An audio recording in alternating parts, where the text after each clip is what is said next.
Hey, ladies and gentlemen, it's good to be back on this side instead of the other one. We were there for about 24 hours. It was a good show. I hope it raised a lot of money for Othram's initiative, and we'll do it again next year. But if you're still awake, I guess someone should run you through the true crime that happened today. Otherwise, how else are you going to know about it? So let's do that tonight. Hey, good to see you all. Lindy, Diane, Laura, DJ, Angela, Sienna, Rachel, Kathy Lynch is here. Laura T and Kim. Hey, Kim. And I Hate Mornings is watching on telly. And did I say Lindy? I hope I did. Howdy, y'all. Hey, Evil Alaska. How are you? All right, let me get set up and then we'll get going. Let me get the camera set up.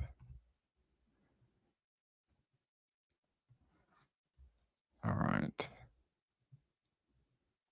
Okay, here we go. Hey, we're back. We're back. I promise.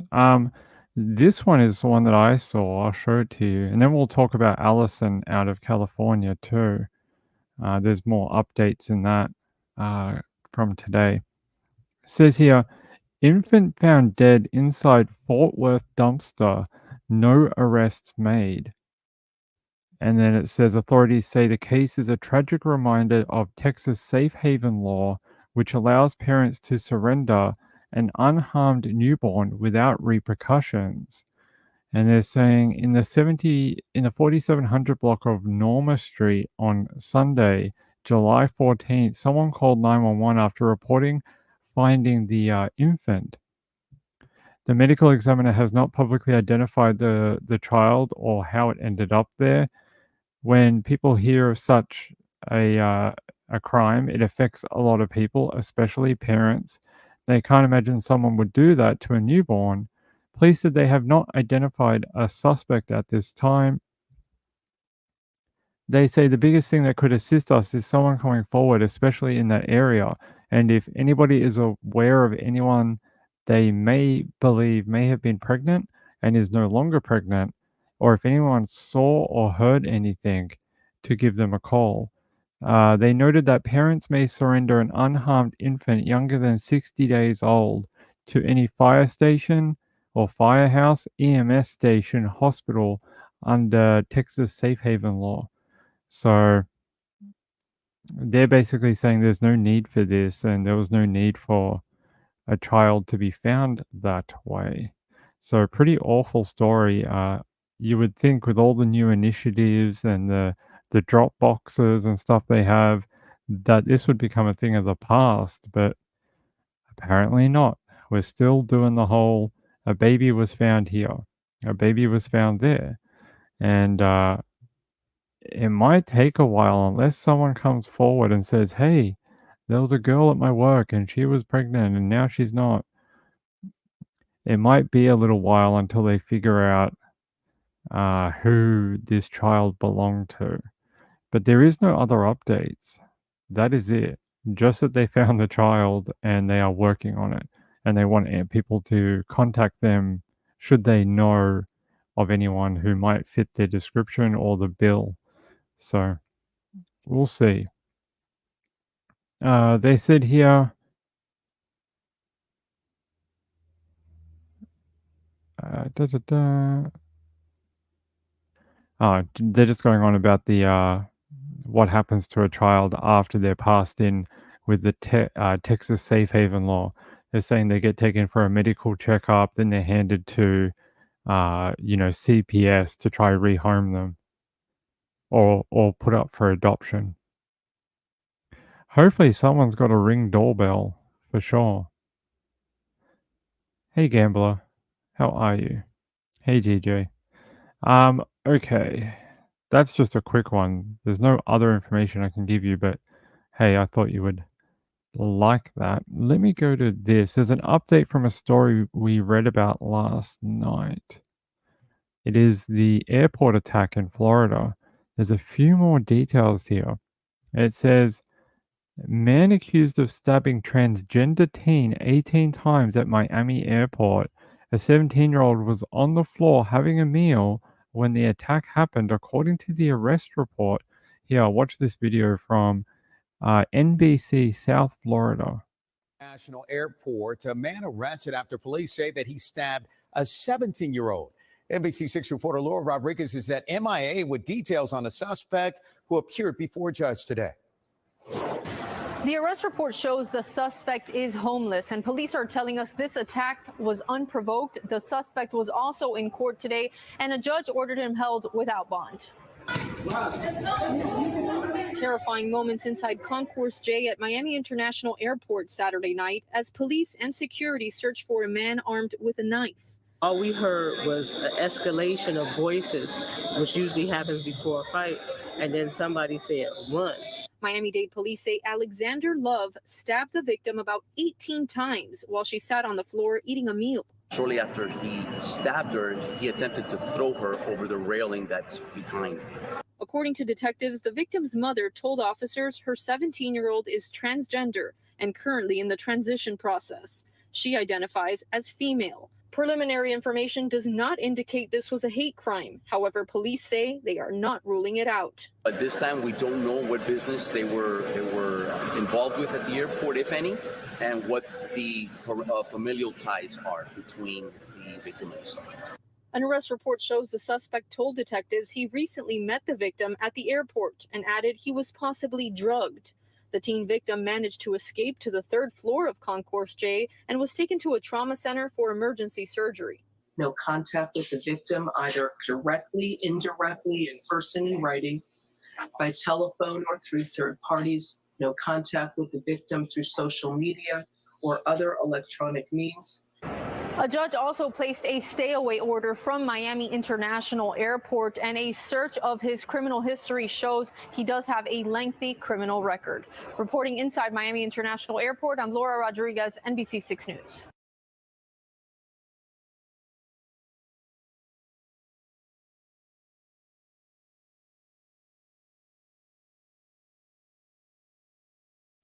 So I think a lot of people scary thought, incident in Miami. hey, I think a lot of people thought there might have been some personal background between the two people when we first heard about that story. Now you hear it's a homeless person who just randomly attacks someone in the airport. I mean, bizarre, really, really mental. It says here the alleged stabber is identified as a 29-year-old Alexander Love, is charged with attempted first degree and then attempted premeditated, according to the arrest report. The 17-year-old, was on the floor having a meal. Maybe he didn't like what the person was eating. Maybe he's like, "You can't eat that here. Let me stab you." I have no idea. It says here the victim was rushed to the Jackson Memorial Hospital and underwent emergency surgery. Current condition is not clear. They said Love was placed into the custody by Customs and Border Patrol shortly after the attack. During an interview, he claimed he became briefly acquainted with the teen at the airport. He also told investigators he was possibly drugged and that someone inserted an unknown object into his butt. Okay. Are you sure about that? Did you put something in your butt? Was it drugs? Is that what it was? I don't know if someone... Are you accusing TSA of putting things in your butt? I mean, I'm confused for you, sir. Yeah. Pardon? Yeah, I'm confused by that. It says he was possibly drugged and that someone inserted an unknown object, into his butt. It says Love added that he was unsure if the teen was to blame, but made a statement indicating that he needed to hurt whoever hurt him. The report stated Love claimed this prompted him to purchase the butcher knife at a nearby Target store. What? So, okay. Someone possibly drugged you and put something in your butt. So you walked to the Target store, bought a butcher's knife, walked back to the airport, and then attacked the person you thought drugged you and sexually assaulted you within an airport. I mean, no. Your CCTV would have to back this up. Marylander says that's really searching. Yeah. I'm very confused. I don't really understand. Police have, not indicated if it was a hate crime. They don't believe so at this point, but he was denied a bond and ordered to have no contact with his victim. I don't know. That is the weirdest story I've ever heard as a reason to go and buy a knife and hurt someone. Yeah, you'd have to show some pretty compelling CCTV footage to be like, yes, we believe you. Yeah, I have no idea, but they'll sort it out. They'll sort out whether someone put something in his butt. They'll find out. They will they'll get a search warrant for his butt. That's what they'll do. All right. There's your update to the stabbing at the airport. What else do I have on my list for you tonight? I thought I had a cold case that we didn't get to the other night. Let me check. Hold on. Thought we had one and we just somehow missed it the other night and we have to do it. Let's see. Sanford, we did that one. It was this one. It was sent in by Kathy Lynch, I think. She wants you to know all about this particular cold case. Dixon was watching WSMV4 when he recognized a name in an update we brought you this morning. That name was Diane Miner. She was the woman at the center of a 26-year-old cold case. Metro Police just identified her. Our Marissa Sulik has her story. It's July of 1964 in Nashville, and Diane Miner's song, When Will I Forget You, is out on record. She's the same Diane Miner Dan Buckner once knew. There she is right there. Miner went to Dixon High School back in the 60s, where she was the spirit of Christmas and a cheerleader. She was very bubbly, very personable, had all kinds of friends, and very talented. She also sang at Dan's sister's wedding and moved to Nashville to start her music career. After that, my sister lost contact with her, and she tried every way under the sun to find her. In 1998, Metro Police investigators pulled a body with 2 gunshots to the head out of the Cumberland River near Cleese's Ferry. She was wearing a Leo Zodiac necklace and Tweety Bird pants. They didn't know who she was, but called her Leo Jane Doe. For years, all they had was this computer-generated photo of her. That's until a nonprofit called the DNA Doe Project got involved. I'm more of what I call a tree builder, sort of librarian records finder. Chelsea Harnahan was one of the volunteers on the case. She used DNA samples and websites like GEDmatch to put a family tree together. After 3 months, Harnahan says they verified it was Diane Miner, and she was 54 when she died. That she had lived this really vibrant, full life, and it was just, more of the hand that fate dealt. And that, of course, that started the things to roll in. That this has got to be the Diane Miner that I know. That's how we return to Dan. He hopes after 26 years, this conclusion will give some a peace of mind. It would bring closure to the family, or what family there is. We did ask Metro Police if anyone will be charged in Miner's death. They said that could come eventually. However, now that they just found out who she is, it's going to take some time to talk with people who knew her, like friends and family. In Nashville, Marissa Sulik.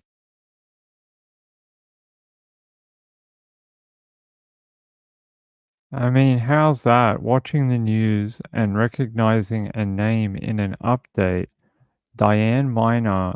She was the woman at the center of a 26-year-old cold case, but Metro Nashville police recently identified her. Interesting that she had a song out on a record. She's the same. Yeah, it's how did she go missing for so long? I think that is going to be a very interesting story to tell eventually when they figure out exactly what happened to her. Uh, they said for years all they had was a computer generated photo of her. That's until a non-profit called the DNA Doe Project got involved.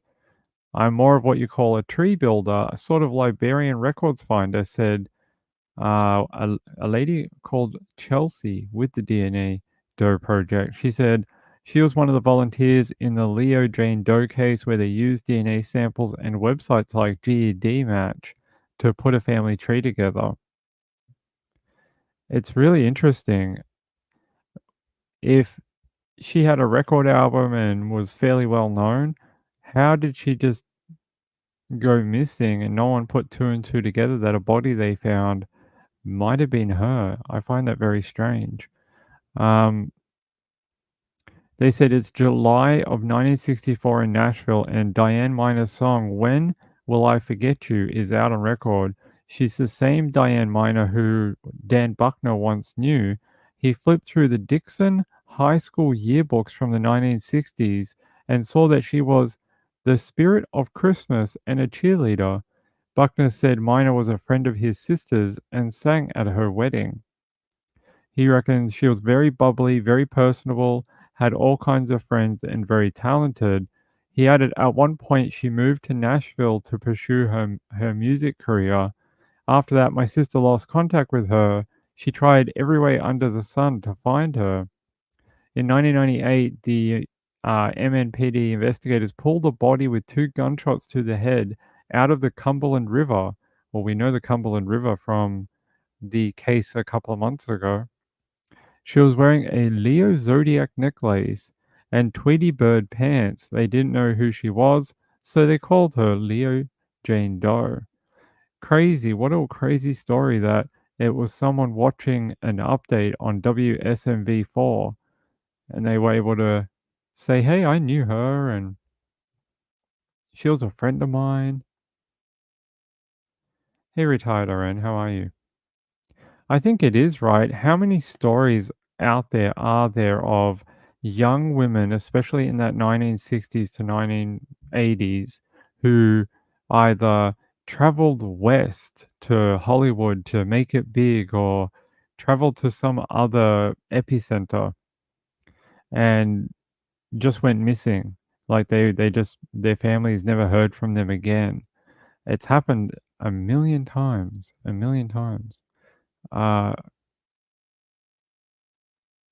He might be missing. Do we need to get a search party? Maybe his dog has taken him on an adventure.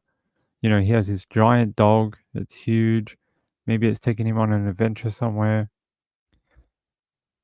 No idea. Let's see.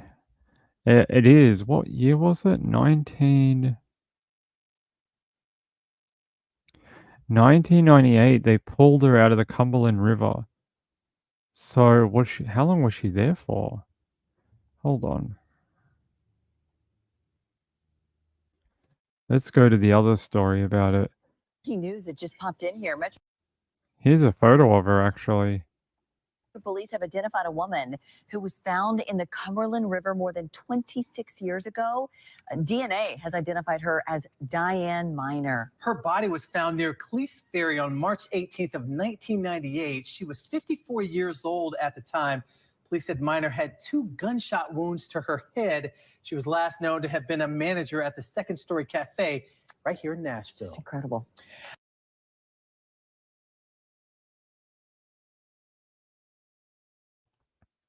So the last thing that she was a manager of a cafe. Who would want her dead? A love interest? Someone trying to stand over the business for money, protection money? I don't know. It's a little odd. So she was 54 at the time. So 1998. Hold on.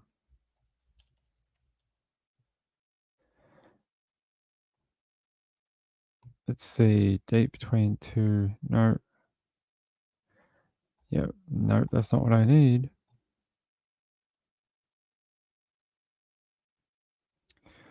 No, that's not going to help. I have no idea.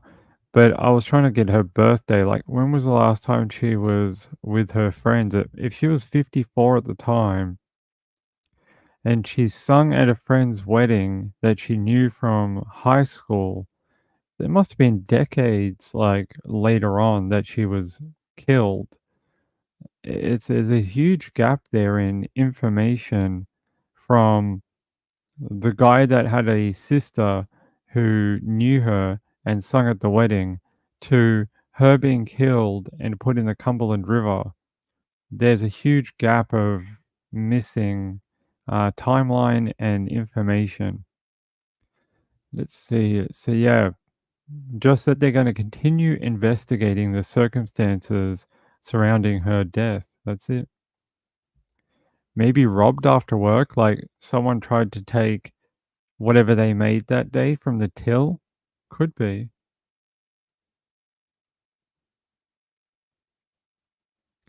Robbed and kidnapped. Yeah, why didn't they take the Leo necklace from her? And why so hold on, guys.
Sorry about that. Had a delivery.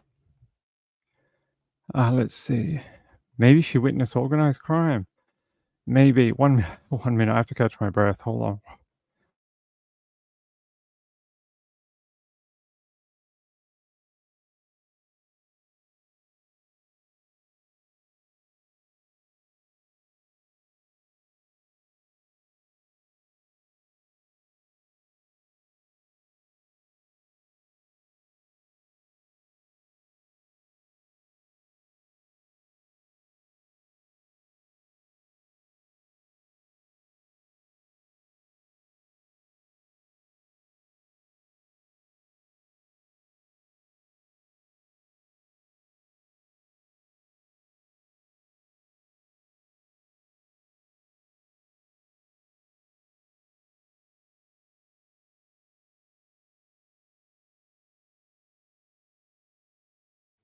All right, sorry about that. I had to catch my breath. Thank you for doing the math. 1944. Okay, let's have a look. Diane, 1944. 1944. Let's have a look. So there's an unidentified wiki on her too. Yeah. Yep, born 1944. Deceased March 17, or roughly 1998, was found murdered in Nashville, Tennessee, 1998, while unidentified. She was known as Leo Jane Doe, and that's a photo of her, or is that a reconstruction? I would have thought that was a photo, but she was identified by the Doe Project in July 2014, 2024. She was originally from Alabama, but moved to Nashville with her parents after high school in the early 1960s to further her career as a country music singer. She competed in the Miss Nashville Beauty Pageant in 1962, where she was noted as Miss Congeniality and ultimately came runner-up in the Tennessean's Discovery of the Year contest. In 1963, she signed a recording contract with the Wilburn Brothers, recording several singles. By 1965, she was a regular cast member as a singer and weathercaster on a variety show hosted by country singer Stu Phillips on W6 TV. She later released an album in 1976 titled Mama Danced. After this time, she disappeared from the public spotlight. She was last known to be working as the manager of the Second Story Cafe in Nashville, Tennessee. In 1993, she was not reported missing. Her sister, however, said to have actively tried to make contact with her after she disappeared. Huh. Odd. They said Diane was possibly seen in a Valley Market store with a man the night before she was found. A clerk at the store recalled complimenting her on her gold zodiac pendant she wore. Her companion was a black man who was also seen wearing a gold zodiac pendant and was considered a person of interest in the case. He has not been identified. Her body was pulled from the Cumberland River the following morning. She had been shot in the head twice. So odd. Here's some young photos of her from different parts of her life. There's some photos of her from her singing days. I want to see her as the weather girl. Where's that photo? That's her album, Diane Miner, Mama Dance. Wow, look at that headdress. That is, she looks like one of those fluffers or whatever they call it. Is the back of the album. Okay, so she was sort of, that's so interesting that that's her sort of reconstruction photo. And there's another one, and that's what she sort of looked like. It's pretty spot on. I think they just got the age wrong. The age was incorrect because she was an older lady at the time. She wasn't this young. This to me says like 40s, like mid 40s or something, and she was a little older at the time. There's a photo from around her death. So there's the pendant, actually. That's pretty cool. Not what I was expecting. I was sort of expecting either the Leo like star sign or something else, like a lion or something. Me being a Leo too, I see a lot of it. So that's an interesting pendant. July 24 to August 23. Yes, that is a Leo. And the old-fashioned type of Leo symbol. And there's the, what is this? Tweety Twaining? I have no idea what that is. Sport. Oh, Tweety in Twaining. Okay, I get it. 1997 Warner Brothers. Okay. And some jewelry. There's the pendant and a couple of rings. So there you go. Ah, there you go. There's the tracksuit pants in a bit better detail. See full size image. There we go. So there's that Tweety logo up near the top. So sort of like track pants or parachute type material. That kind of exercise pants almost. Not a track pant, but those ones that have that squeaky that squeaky material. Very popular in the 90s. That's what they found her in. Your son and grandson are Leos. Well, they can join the Leo party here. Hey, Beth B. How are you, my sweet friend? You would think if it was some sort of like opportunistic robbery, they would have taken the gold pendant instantly, right? Instantly.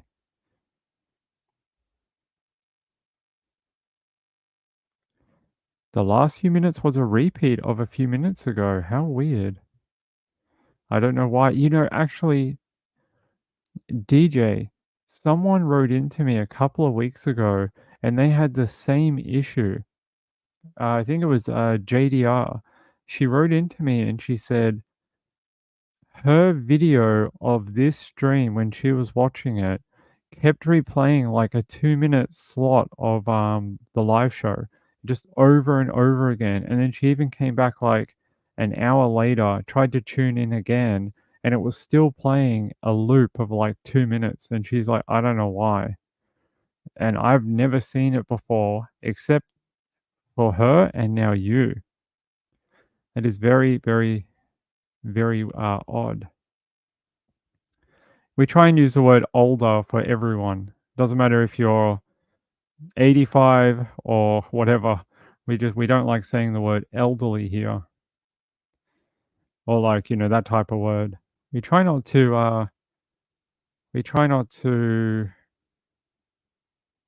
make our older friends feel like they're incapable of stuff or that they're no use to society. So we try to treat them better than, people just be like, that's that old woman, who cares? But we don't do that here. That's so weird. Maybe YouTube is having a funny night. That is very strange. Very odd that now 2 people have mentioned that same thing to me. All right, let's see if I can go back. Okay. Yeah, like that's a good amount of gold. If that's real gold, that's a good amount. I mean, like $20 or something. I mean, it weighs something. It doesn't look cheap either. Doesn't look like something you would get at the market. Looks like something you'd have to pay good money for. Let's see. All right. Back cover, reconstruction. That was a reconstruction too. Yeah, it's interesting. This was a reconstruction and then they did this one. This one sort of looks more the correct age. The other one almost has like softer features. It looks like a younger lady. This lady was a little older, not very much, but not quite what I would consider the same age group. Maybe they were trying to appeal to different people. What an interesting life. And then to end up in the Cumberland River. Jeez. Not what we hope, is it? Not what we hope for people to end up in the bloody Cumberland. Let's see. The DNA Doe Project. Okay. Let's have a look what the Doe Project says about her.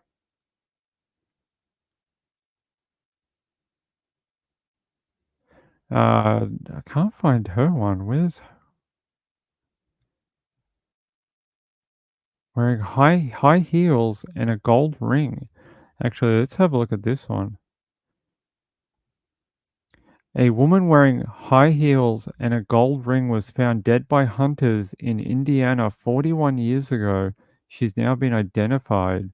The remains of a woman wearing high heels and a gold ring who was found dead in rural Indiana in 1982 have been identified as those of a Wisconsin woman who was 20 when she vanished more than 4 decades ago. The remains of those of Connie Lorraine Christensen. Oh my God. Hold on. Hold on 1 second. I have to send this to someone. Hold on. Here. Sorry. Someone I know has that same last name and I want to send it to them. There we go. Because I want them to know about it. They said hunters discovered her then unidentified remains in December 1982 near Jacksonburg, a rural community about 60 miles east of Indianapolis. She had died from a gunshot wound, and her homicide case remains unsolved. According to the DNA Doe Project, a nonprofit that works to identify cold case victims, the woman's clothing did not indicate that she was out for a walk. The group said that when she was found, the woman wore high-heeled, wooden-soled clog shoes, a blue long-sleeve button-up blouse, gray slacks, long knit socks, and a blue nylon jacket. She also wore a gold ring with an opal and 2 diamonds, according to the DNA. Doesn't sound like she was out for hunting. Not with clog shoes on. Very odd. Someone dumped her there, do you think? They took her from a different location? They saying Christensen was last seen in Nashville, Tennessee in April 1982 when she was believed to have been 3 or 4 months pregnant. She had left her 1-year-old daughter with relatives while she was away, and they reported her missing after she failed to return as planned to Wisconsin. Her remains were stored at the University of Indianapolis Forensic Anthropology Department when the coroner's office partnered with the DNA Doe Project to help identify them. And it says, after Indiana State Police Forensic Laboratory extracted DNA from them, forensic genetic genealogy determined that they closely matched the DNA of 2 of her relatives. Coincidentally, at the same time that the identification efforts were underway, her family was working on creating an accurate family tree using Ancestry and genealogy. Due to the fact that several of Connie's living relatives had uploaded their DNA to an Ancestry website, the genealogists at the DNA Doe Project were able to provide our office with the name of a candidate much more quickly than we expected. So because her family today had no idea about, genetic genealogy and trying to solve Doe cases, they were just uploading their stuff for their own enjoyment and documenting their own family. But it ended up being that it helped identify the remains of one of their family members from decades ago. That is very cool. You never know. It's sort of like in Australia, the woman who was found inside of the wall in the car park in Queensland, that her identity was helped because another family, I can't remember how it worked. They were related to her, but they weren't, like, they didn't know her. It was some sort of fracture in the family, and it was her and her daughter that were doing DNA on a website that helped make the link between the murdered woman and her actual own family. And there was something along the way, someone had been remarried and had other children or whatever, and it worked its way through the family tree. So it's really interesting that these people that upload these DNA things for family trees, hey, sometimes you might be part of solving a cold case. You never know, right? You never know.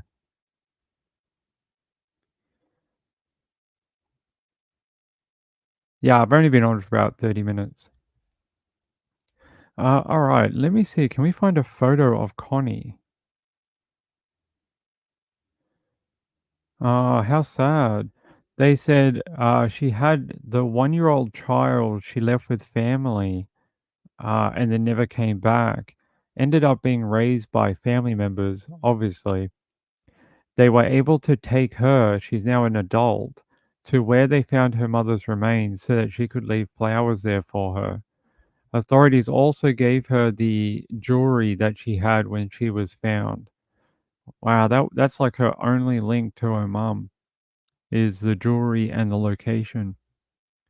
How very sad. Let me see if is there another photo of her? There's one photo. Let's see. Connie Lorraine Christensen. Let's see if we can find. All right, WEAU.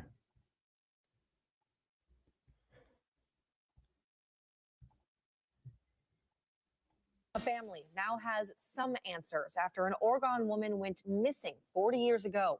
Thanks for joining us here at 10. I'm Maria Lizignoli. And I'm Mark McPherson. Her remains were found in Indiana and identified through genetic genealogy. Let's bring in NBC 15's Cameron Kelly, who sat down with the Oregon woman's daughter. Behind me is Connie Christensen, who went missing in 1982. She initially went on a trip to Tennessee and left her daughter behind with relatives. Now her daughter is sharing with me how life is without her mom.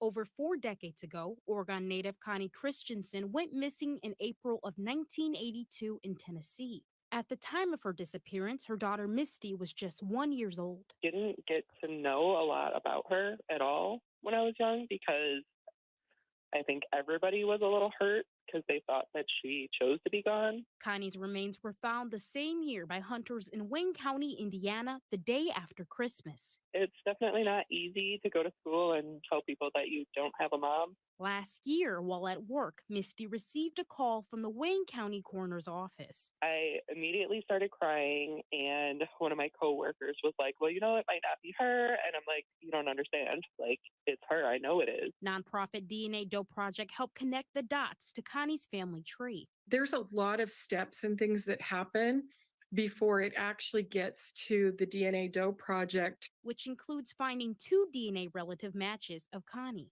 It is heartwarming that we were able to bring resolution to her daughter, which we never know about that. When we take on a case, we have no idea the circumstances. 40 years later, Misty realized she was always connected to her mom. One of the things I found out is that she really liked cats, and I've always been an animal person. The last thing Connie was wearing before she died is now a reminder around Misty's neck. Most surprising thing to me is her ring that's an opal.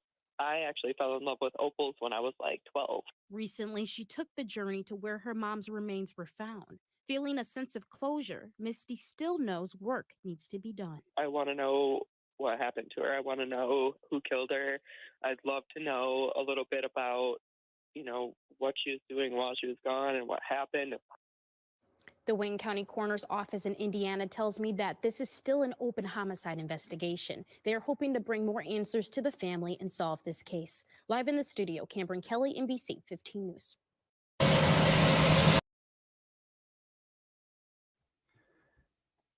At least her daughter has some sort of answers now. I mean, I can't imagine what that would have been like to grow up thinking my mom either ran away or, I don't know, didn't want me. You know, why won't my mom come back and see me?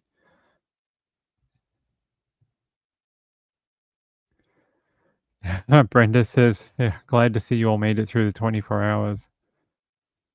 Yeah, I hope that provides a little bit of comfort to her to know that her mum didn't want to leave her and that she was supposed to head home to her. You know what I mean? Like she wasn't deliberately running away from her or something like that. But she's right. We have to find out the next bit now. Who did this to her? And is there any way to get any sort of justice for what happened to her? Yeah, it's probably the nicest thing. No, I think the family always thought something was wrong. They just didn't know how or where. And that must be even more difficult for so many years, having a feeling that, you know, she would never have left her daughter, but we don't know where she is. Must be very hard. Connie Lorraine Christensen. Western Wayne News. Oh, they had like a grave site for her here. Connie L. Christensen, 1962 to 1982. She was very young, very, very young. For more than 40 years, Misty didn't know what happened to her mother, who unexpectedly disappeared just after her first birthday. She had been left in the care of her aunt, but no one expected her mother not to return. Members of the large, loving family wondered if Connie, described as transient, free-spirited 20-year-old who hadn't had an easy life, worked at carnivals and other locations to pay her way, might have gotten into some trouble and was reluctant to come home. Her family had kept the letters she mailed home during her travels. They couldn't prove Connie had just decided to try a new path in life away from her hometown. Apparently, Connie and Misty's father had separated. Connie's family, which included 9 siblings, tried to keep local attention on the unsolved mystery. However, leads dried up since Connie had been traveling and was last seen in the Nashville, Tennessee area. They knew she might have been a victim of foul play but couldn't prove it. Unfortunately, that possibility proved to be true. Her family now believes she might have been traveling home via bus and arrived at the former bus station and diner on Indiana 1 and I-70 in Cambridge City before her life suddenly ended nearby. Connie's case could have remained unsolved forever. However, new technologies, dedicated public servants hundreds of miles away, and one of her relatives' interests in genealogy combined to make her identification possible and bring some closure to her daughter. They said last week Misty and her family, who live in Michigan, spent time in Wayne County. They visited with local officials who helped make that closure possible. Visited the site where her mother's remains were discovered. So many things fell into place for us to figure this out, she said. Misty is saddened that her grandparents died without knowing what happened to Connie, but is glad other family members could join the memorial service and the burial. Wow. Here, they said they discovered her skeletal remains in the fork of a tree on the day after Christmas 1982 along Martindale Creek north of Jacksonburg. Investigators determined the remains had been there exposed to weather since late spring of that year. They couldn't determine a cause of death, but suspected foul play. It didn't seem likely that the person had been out for a walk, yet we covered that. She was wearing the wrong type of clothing. And no one had reported a young local woman missing, complicating matters in a pre-internet era without instant worldwide communication. Yeah, that's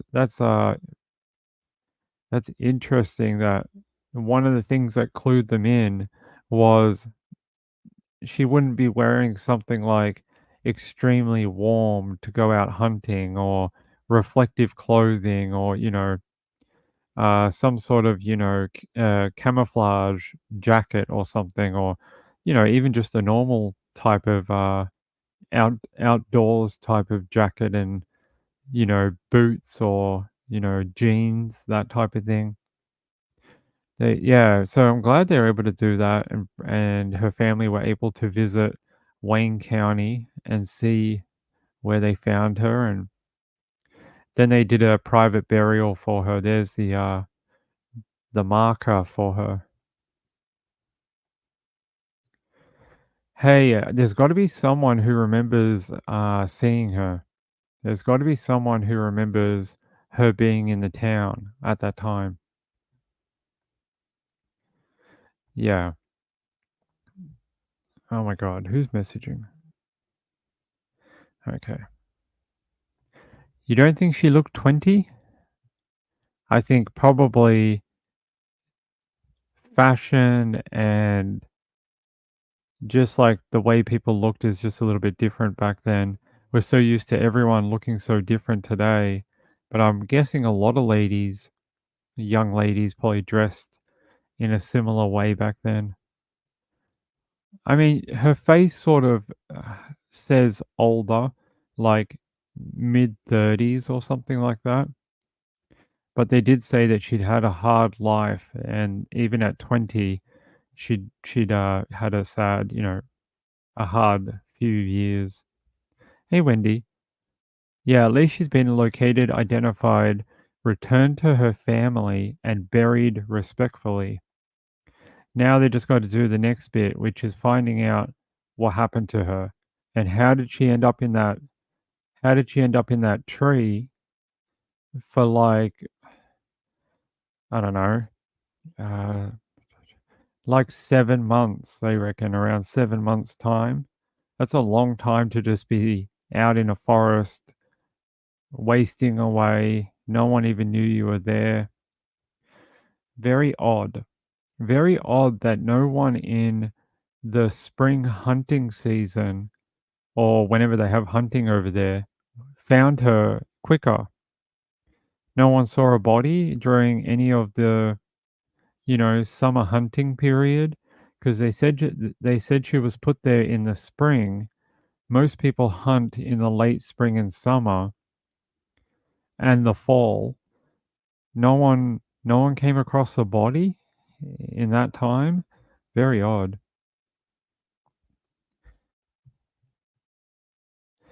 I think what it did was it made finding information easier, and it made putting links between other cases and other cities much quicker. So if you had a girl go missing in Iowa and then she ended up in Illinois, back in like the 70s, 80s, early 90s, even before that, that would have been a hell of a logistical challenge. But today it happens all the time, and the news gets out there so quickly that you can get people on both sides looking for whoever. So it is a lot faster. I don't know. Do you reckon? I don't know. I think the advent of more businesses and everyone having a cell phone in their pocket like that, and the cost of cameras coming down significantly, that has changed a lot for crime because you got a lot more direct, irrefutable proof now than you did 25 years ago. I'm not sure. I'm not sure if the internet made more people arrested. I have no idea. Could be. There would have been more foliage in that time. Could be. Maybe that was like overgrown, or maybe they hid her under, you know, the undergrowth type thing. But glad she was able to go home. What a story. Now, if they can just find out how she ended up there, that's the next bit. How did she end up in a tree? Let's see if I can find anything else about her. She has her own Wikipedia. Of course she does. She was a young woman who was discovered in Wayne County, Indiana, 1982.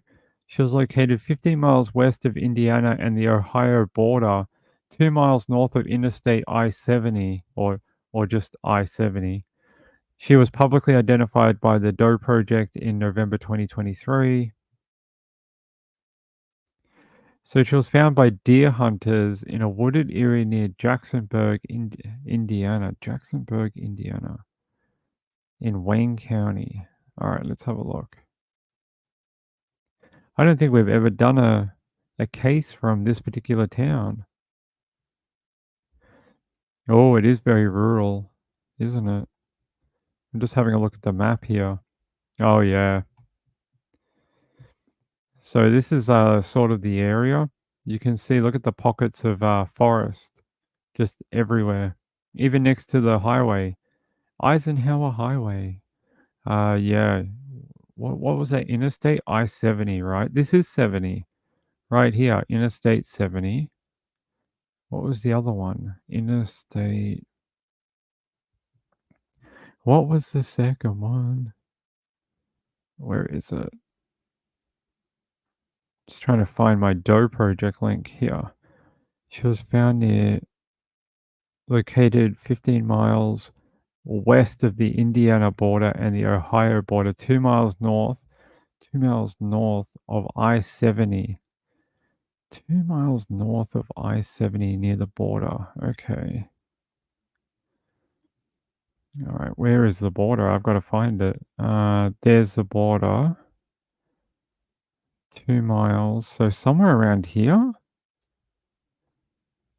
That does look like a hunting area, or at least Some of it does up here. There was another crossroad though. Where is it? If we can find the other crossroad, remains into 7-year rural, 60 miles east.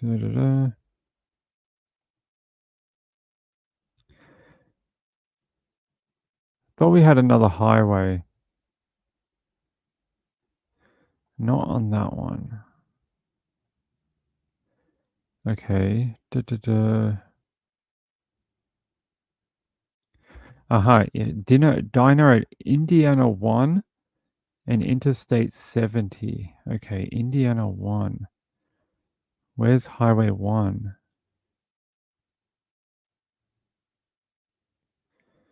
$27, $227, $70. Route 1 or Highway 1? That's the Indiana-Ohio border. That's 70 there. There's 121 there. There's 70. I would have to try and look it up again, but there's sort of the border. And then 70 goes up here. They said she was found 2 miles north. It does take a sharp turn here north on 70. So could be like somewhere around here. You can see there is a lot of wooded areas around here, just scattered all over the place. So it could have been, and it's probably been developed probably in 1982. All of this probably wasn't here. This was probably all woodland back then. This, even this kind of stuff here, these probably weren't here. This was probably all forest and woodland. These look like fairly new homes as well. Yeah. So there you go. I just wanted to see if we see Route 1. Route 1. I see Route 9, 10. 6 there. So Route 1 would be that way. So odd numbers go north-south, don't they? Even numbers go east-west. Yeah, I think that's right.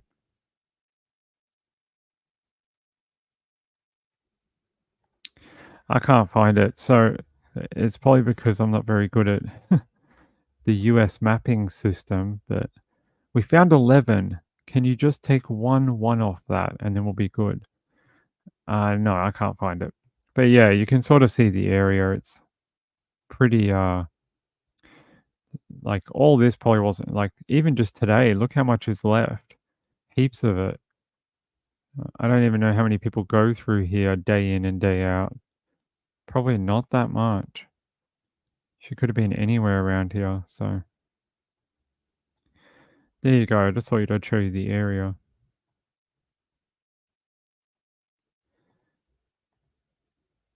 Marlene. I saw a thing that interstates that end in a 0 go east to west, and interstates that end in a 5 run north and south. Oh, okay. I thought it was even numbers go east to west or west to east or whatever, and odd numbers go north-south or south-north, but you could be, I could be wrong. Someone else may know. Someone could have offered her a ride. I wonder if that's sort of what the family is getting at, because she wasn't on a bus. She was at a bus interchange and a diner, right?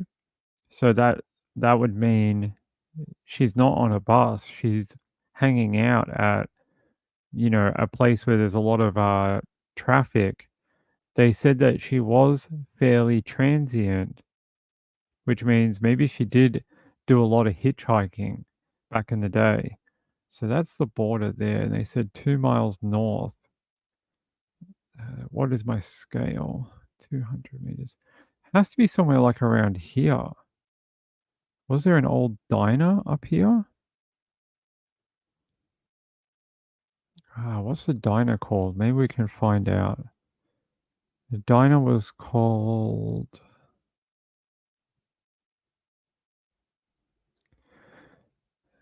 former bus station minutes, I-70. Okay.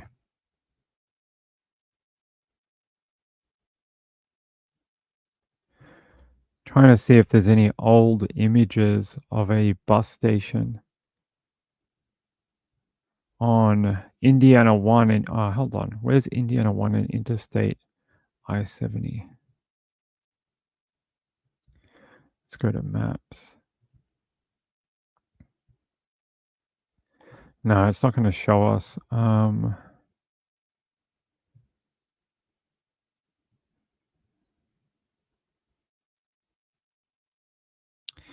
Okay. I can't find a diner. It won't show me former bus station and diner at Interstate 70.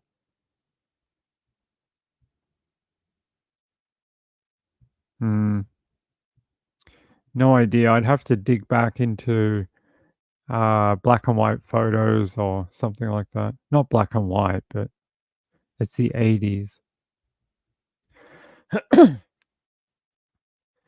Glitter says, I think the odd ones go north-south and the even ones go east-west. There you go. I probably had it the other way around.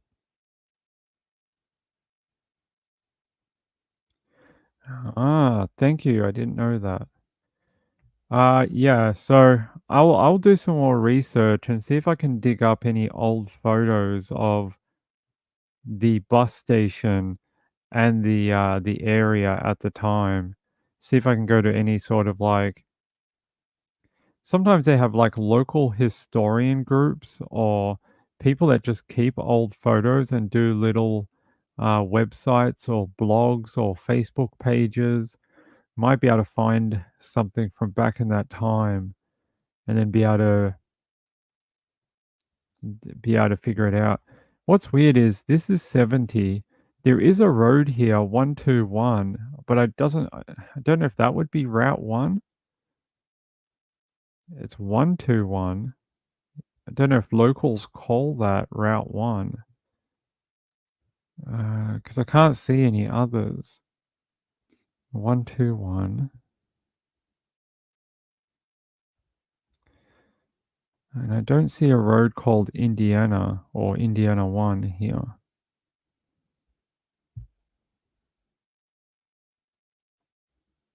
And it would have to be connected to 70, which is right here. It could be that it's not there anymore because you can see this kind of interchange here, this kind of crossway here. This probably wasn't there in 1982. This looks like a new development. It probably wasn't there at the time. Possible that there was a different road with a different name at this location. Because you can see here, like, oh, look, an IHOP. Let's all go to IHOP. Let's see. Yeah, so it's got to be somewhere around here. They said 2 miles north of the border. Border's right there.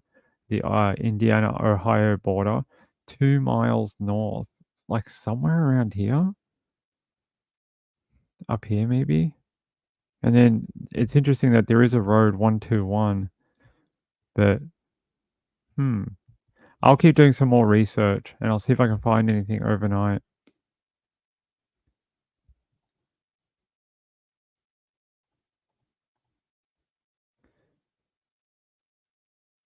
Okay, I didn't know that.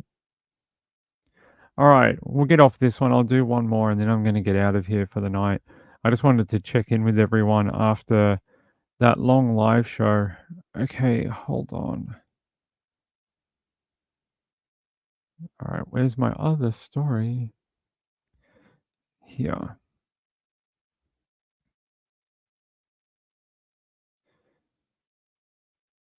No, not that one. We've done that.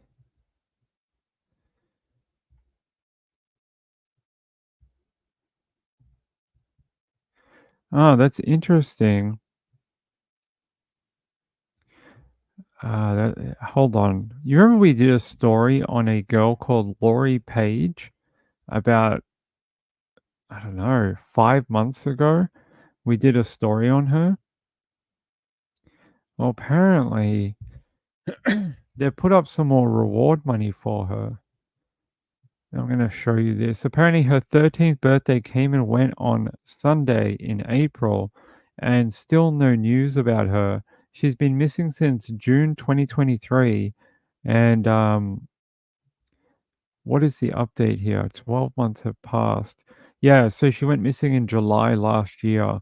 She's been gone a year to the day almost, and no one has been able to locate her since. There's been searches for her. The FBI is offering a $15,000 reward for any information that leads to Lori Page. They're asking anyone to share information, no matter how small or how insignificant you think it is. If you have anything that you think relates to her, to call it in.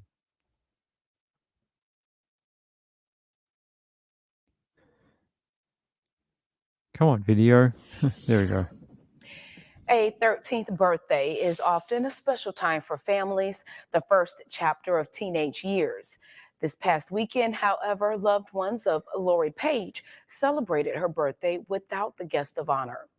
Page disappeared last June, and her search has spanned nationwide, with her information posted here in Tampa, Thomasville, and even in Nashville, Tennessee. In just the past few days, yard signs have been placed across Tallahassee, urging anyone with information on her disappearance to contact Tallahassee police. In February, a dive team searched a pond near the San Luis Mission Park where she was last seen.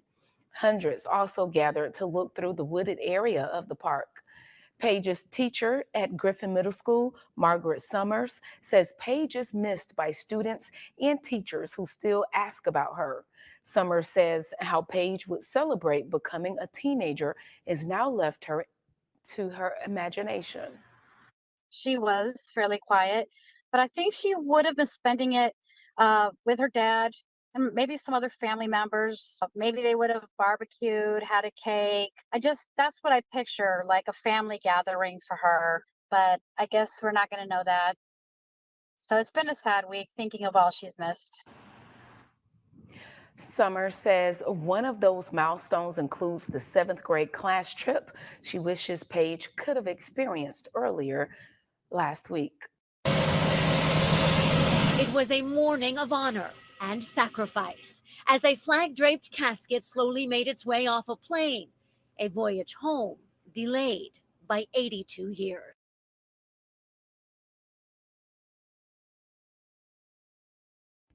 Yeah, it's very sad that one of the people that is looking for her consistently are her teachers from her school. They're the ones who miss her, and they have been campaigning, especially with the local newspapers, to try and find her. They're saying her 13th birthday was just over a month ago, yet she remains missing.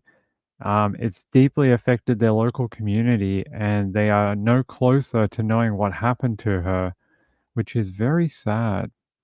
Here is her FBI poster that they've put out. Let me show you.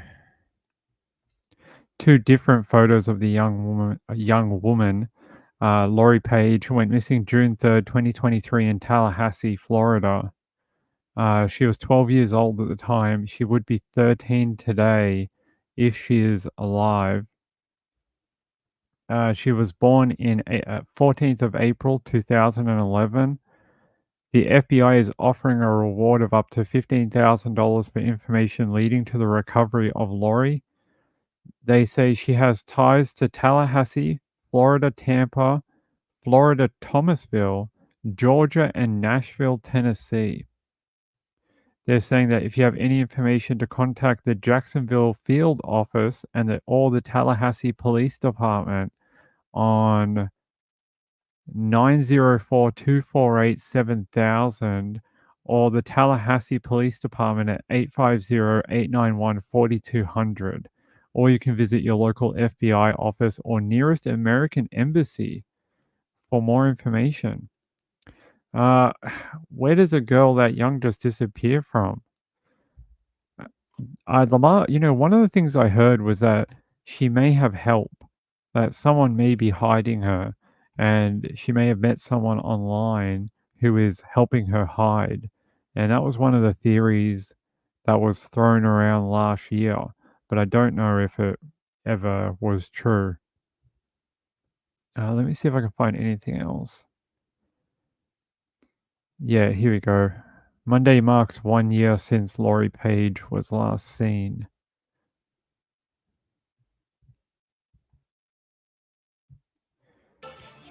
But first, the clock continues to tick since a 12-year-old Tallahassee girl disappeared. It has now been over 260 days since Lori Page was last seen.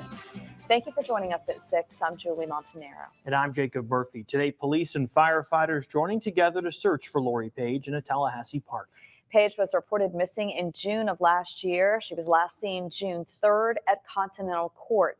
A month later, we spoke with police and one of Page's teachers at Griffin Middle School. That investigation continued, but there were no updates. Today, the FBI announcing a $15,000 reward for information in the case. They're also setting up billboards in 3 states. And dozens of people participating in a search earlier in the day for the 12-year-old girl. It is the 5th search so far. Our Stacey Inez spending much of the day with that search party, speaking with some of the people combing through dozens of acres at San Luis Mission Park. Stacey, what are those efforts looking like? Julian, Jacob, police and fire were here pretty much all day, searching through every inch of this wooded area here through the trails and parks. They were combing through every detail, marking anything that they saw. Now, I also spoke with a woman, as you guys mentioned, she's been missing for nearly 8 months. So I spoke with a woman again today who taught Lori Page in school at Griffin Middle. And she says it's really unbelievable that this 12-year-old is still missing. But she also says that is not a reason to give up. I'm feeling discouraged. Just to not know anything for 8 months feels like too long. Margaret Summers says the days grow longer knowing that 12-year-old Lori Page is still missing after nearly 8 months. Every kid matters. And if she just disappeared and nobody knew about it, wouldn't that say she doesn't matter? She does matter. And she's going to continue to matter. And here we are 8 months later. We haven't stopped looking. We're not going to stop looking. Tuesday, about 90 people between Tallahassee Police and Fire Department searched 64 acres of Mission San Luis Park. TPD says Page was last seen in the general area near Continental Court off Ocala Road. Our concern grows day by day. We want to be able to bring Lori home and you reunite her with her family and friends.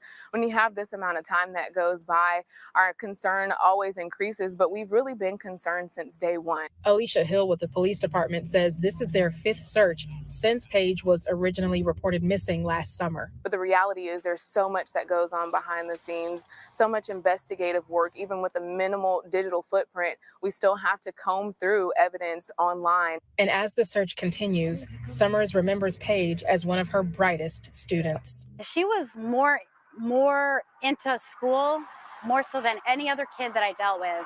We are supposed to go out of our way to make the kids feel important, but the way she always beelined over to me made me feel important.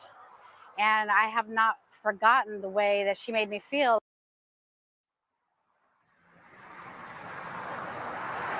Now, Summers is also continuing her efforts as well. So this weekend, she'll be attending a community cleanup, and she plans to hand out flyers for Lori Page to anyone who might have seen her. And of course, law enforcement is asking if you know anything to let them know and let them decide how useful that information is. But as we mentioned earlier, the FBI now issuing a $15,000 reward for information leading to her safe return. For now, live in Tallahassee, Stacey Inez, WCTV. Eyewitness News. All right. Hopefully these combined efforts lead to answers. Stacey, thank you. There you go. A young woman missing for just over a year now. Natasha Ryan, she passed away recently. She was found on a golf course not far from her home. Unfortunately, she died. I'm pretty sure, was it Natasha Ryan? Natasha Ryan.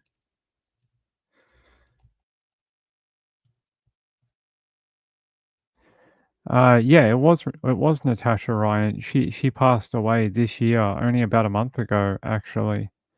She passed away. Yeah. Queensland woman Natasha Ryan, remembered as more than just a girl in the cupboard. It is one of the most famous missing person cases in Australian history. A Queensland teenager presumed murdered was found alive in a cupboard almost 5 years after she disappeared.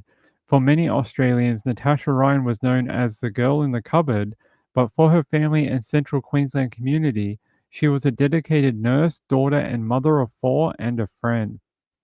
Ryan, also known as Natasha Black, was found deceased on Sunday in a non-suspicious circumstances at Rockhampton Golf Course. Her husband Scott alerted authorities after the mother of 4 went missing overnight from her home in Rockhampton. Queensland Police confirmed on Sunday morning the body of a missing 40-year-old woman had been located by emergency crews. A report will be prepared for the coroner. So there you go. If you've never seen an update about that, she actually passed away. Yeah, she passed away about a month ago. Yeah, I know Natasha's story. I was actually in Queensland at the time when she went missing, and it was a huge story all over the media at the time. I lived in Queensland for about 3 or 4 years, and yeah. Very, very sad. A sad end to a girl who seemed to finally pull her life back together. She had a few children and married a different guy, and it seemed to work out for her until it didn't. And unfortunately, yeah, she, for some reason, decided she didn't want to do it anymore. I can play you. Oh, no, I can't do that. Let me see.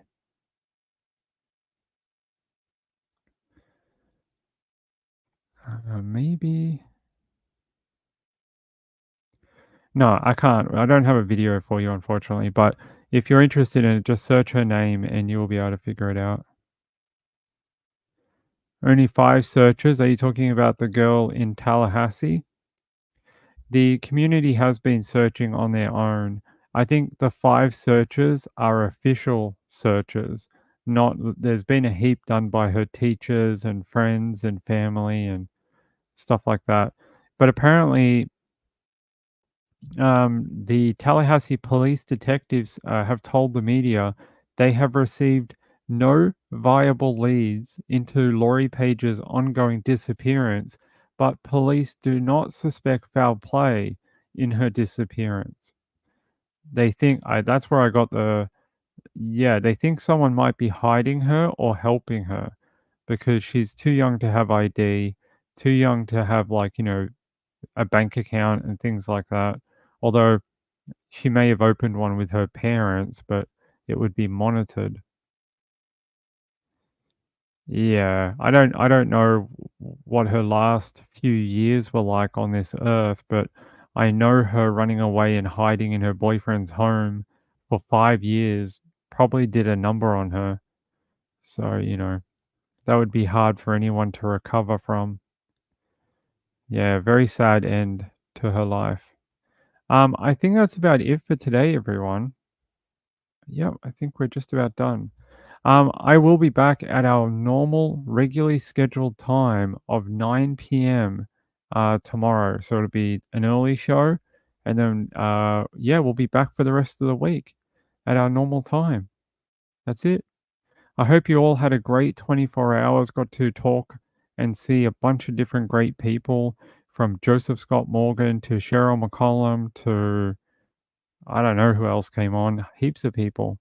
And Kresha was there, my friend Kresha.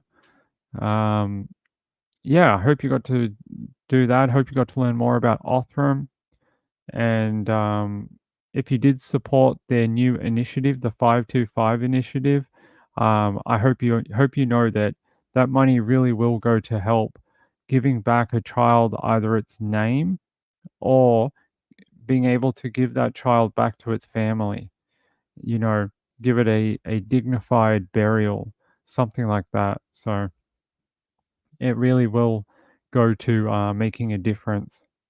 Yes, another successful end of the world. Yes, same bat time, same bat channel tomorrow, okay? I promise. We'll see you tomorrow, everyone, okay? By the way, I wanted to thank JS the cat. They sent in a super chat, but it never popped up on my screen on our last live show, and I felt absolutely terrible about it because it just never showed up. And then I saw it after the show in my YouTube account, and I was like, I'm so sorry, JS. So I am sorry about that. What was the other one? The other one was, by the way, the other night when I was thanking people when we reached 1,000 subscribers, I never thanked Reby. Reby does a lot. Well, she does all our graphic work on the channel, and I really wouldn't have made it this far without her help. So thank you to her as well. Yes, we have 1,001 subs. I appreciate those 1,001 people. They are great people, all of them.